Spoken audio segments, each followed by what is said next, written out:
चलो देखिए क्लास 12 का जो है रसायन विज्ञान पढ़ा रहे हैं।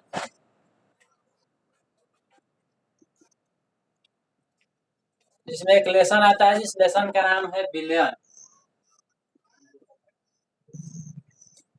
विलयन जो है लेसन का नाम है, जिसे अंग्रेजी में सोल्यूशन कहते हैं।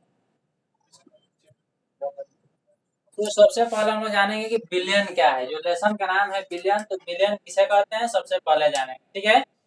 कि विलयन किसे कहते हैं कि जब दो या दो से अधिक पदार्थों को आपस में मिलाते हैं तो बने समांगी मिश्रण को विलयन कहते हैं। कि जब दो या दो से अधिक पदार्थों को आपस में मिलाते हैं तो बने समांगी मिश्रण को विलयन कहते हैं। जैसे दो पदार्थ हो गया, एक पदार्थ हो गया आपका चीनी और दूसरा पदार्थ जो हो गया जल हो गया। एक पदार्थ चीनी हो गया, दूसरा पदार्थ जल हो गया। जब चीनी और जल को आपस में मिलाते हैं तो शरबत तैयार होता है। यह जो शरबत है वह शरबत क्या है, तो विलयन है। जो शरबत तैयार होता है तो शरबत हमारा क्या है, विलयन है। कि जब दो या दो से अधिक पदार्थों को आपस में मिलाते हैं तो बने समांगी मिश्रण को विलयन कहते हैं। अब समांगी मिश्रण क्या है, इसमें आ रहा है कि समांगी मिश्रण को, तो सबसे पहले जानेंगे समांगी मिश्रण क्या है, ठीक है। क्योंकि जब विलयन का डिफिनेशन बताया जा रहा है तो उसमें बताया जा रहा है कि जब दो या दो से अधिक पदार्थों को आपस में मिलाते हैं तो बने समांगी मिश्रण को विलयन कहते हैं। भाई समांगी मिश्रण क्या है, कि समांगी मिश्रण किसे कहते हैं कि जब दो या दो से अधिक पदार्थों को एक निश्चित अनुपात में मिलाते हैं। जो दो पदार्थ मिलाया गया है, दोनों पदार्थों का जो अनुपात है वह अनुपात निश्चित होना चाहिए। जैसे चीनी और जल मिलाया गया है, तो जो चीनी है वह उसकी मात्रा अगर 100 ग्राम है और जल जो है 1 लीटर है, तो इसकी मात्रा निश्चित है कि 1 लीटर जल में 100 ग्राम चीनी हम जब मिलाएंगे तो जो हमारा शरबत बनेगा, मिश्रण बनेगा, वह समांगी मिश्रण होगा। क्यों, क्योंकि मात्रा इसकी जो है निश्चित है। ये नहीं है कि 1 लीटर जल है तो उसमें 1 किलोग्राम चीनी डालेंगे। अगर 1 लीटर जल में 1 किलोग्राम चीनी डालेंगे तो वह जो है समांगी मिश्रण नहीं तैयार होगा। अर्थात समांगी मिश्रण किसे कहते हैं कि जब दो या दो से अधिक पदार्थों को एक निश्चित अनुपात में मिलाते हैं तो बने मिश्रण को समांगी मिश्रण कहते हैं। अब जो विलयन होता है वह विलयन में दो पदार्थ होते हैं। एक जो होता है विलेय होता है और दूसरा जो होता है विलायक होता है। एक होता है विलेय और दूसरा जो होता है वो होता है विलायक। विलेय किसे कहते हैं कि जिस विलयन में विलेय की सांद्रता, जिस विलयन में जो है कह सकते हैं कि विलयन में जिस पदार्थ की मात्रा कम होती है, यानी विलयन में जिस पदार्थ की मात्रा कम होती है उसे विलेय कहते हैं।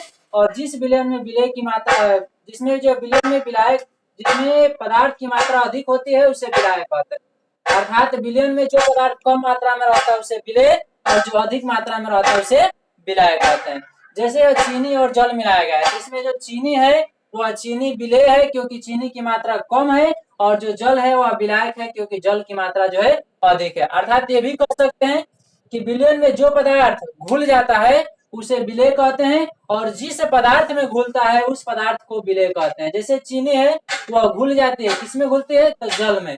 तो चीनी घुल जा रही है तो चीनी विलेय हो गई, और जल उसको घुला रहा है, जल में वो चीनी घुल रही है तो जल जो हो गया वह क्या हो गया, विलायक हो गया। अब आता है तनु विलयन, एक सांद्र विलयन। तनु विलयन और दूसरा होता है सांद्र विलयन।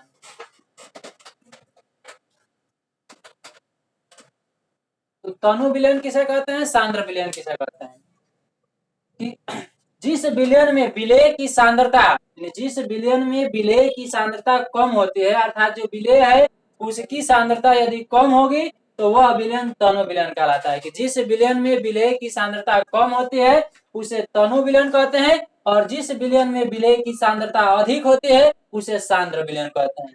यानी जिसमें विलेय की सांद्रता कम होगी वह तनु विलयन, और जिसमें विलेय की सांद्रता अधिक होगी उसे सांद्र विलयन कहते हैं। कि जिस विलयन में विलेय की सांद्रता कम होती है, अर्थात जो तनु विलयन है उसकी सांद्रता जो होगी कम होगी, और जो सांद्र विलयन है उसकी सांद्रता जो होगी वो अधिक होगी।